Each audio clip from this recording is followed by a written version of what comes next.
Hello everybody. So last week we talked about the new series that I was intending on doing where I took one class every day that I could play and only played that class.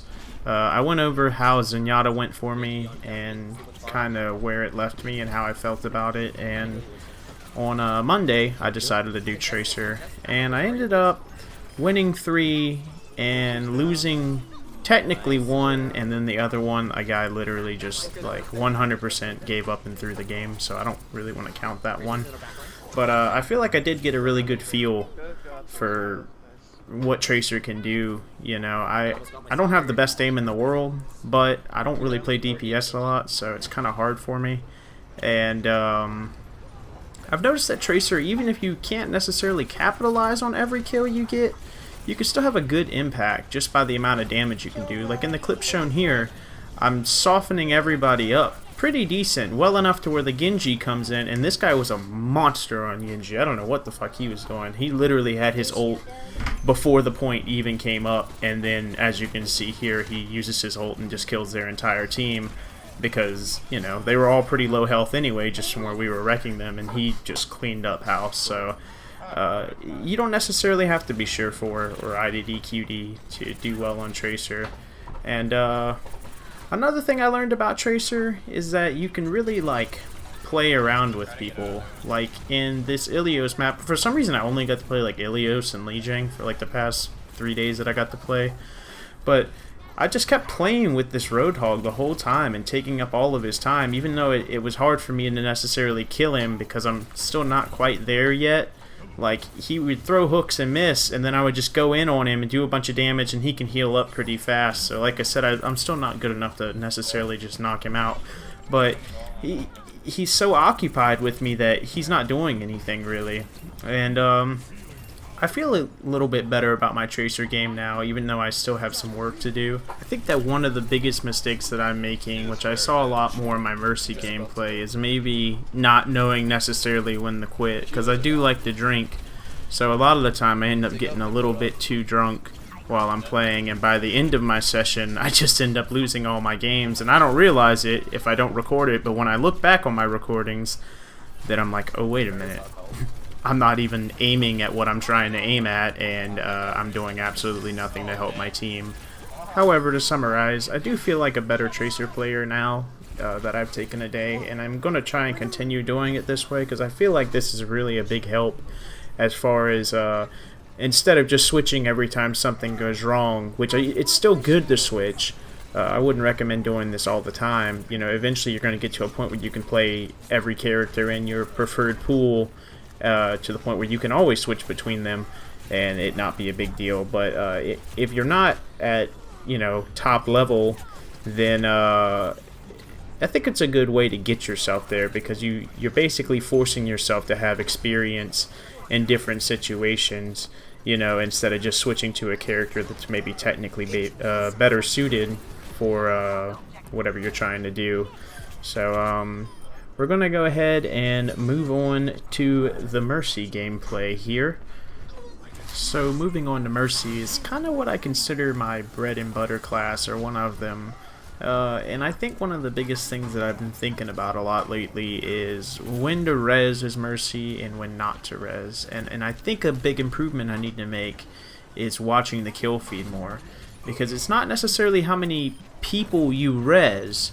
If you res if you res up to 6 people and then res that into fighting 6 people, if that makes sense. If the enemies still have 6 people when you res, you're probably just going to lose because all your team is just standing still waiting to go.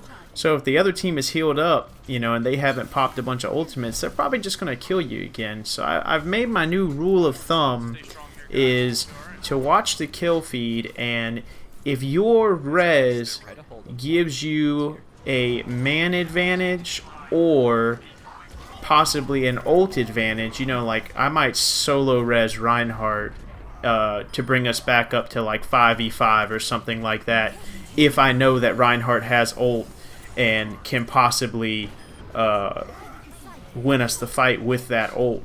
That's my new rule of thumb, is Mercy res is good as long as you think it's going to give you either man advantage or ult advantage enough to win the fight.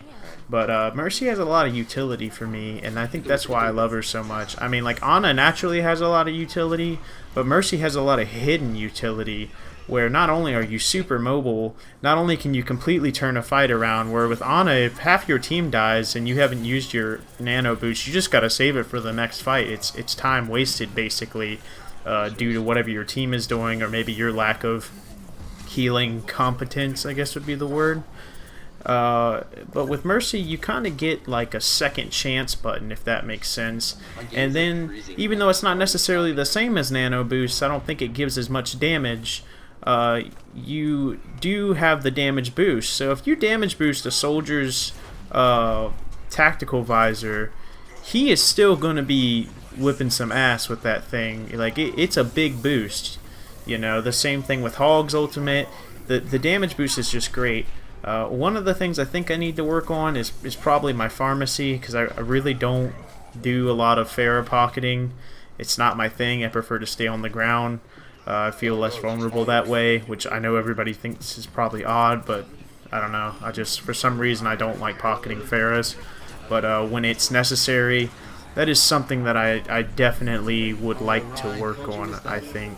As far as final thoughts go on Mercy, I think one of the biggest things that I learned as a quality is communication. Maybe not necessarily telling your team what to do, but listening to what they want you to do to some extent, and then trying to communicate as best as you can in order to win the game. And maybe not always necessarily playing like a little bitch, you know, like you don't have to hide just because you have res.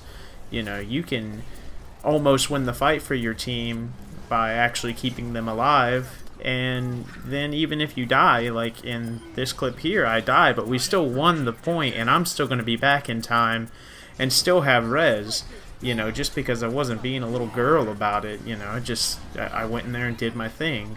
But on Mercy, I ended up winning 3 and losing 3, because like I said, I really got too drunk and just started losing.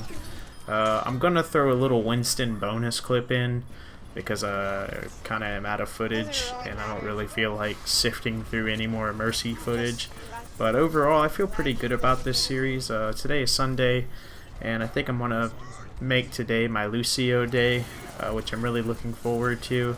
So I'm thinking that I'm probably gonna come out with another one of these videos next Sunday.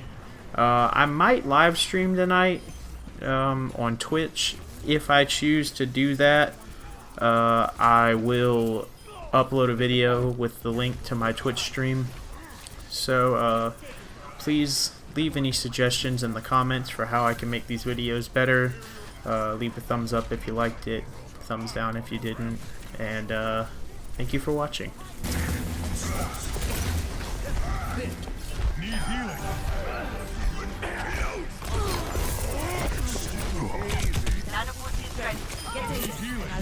My blade is ready to end.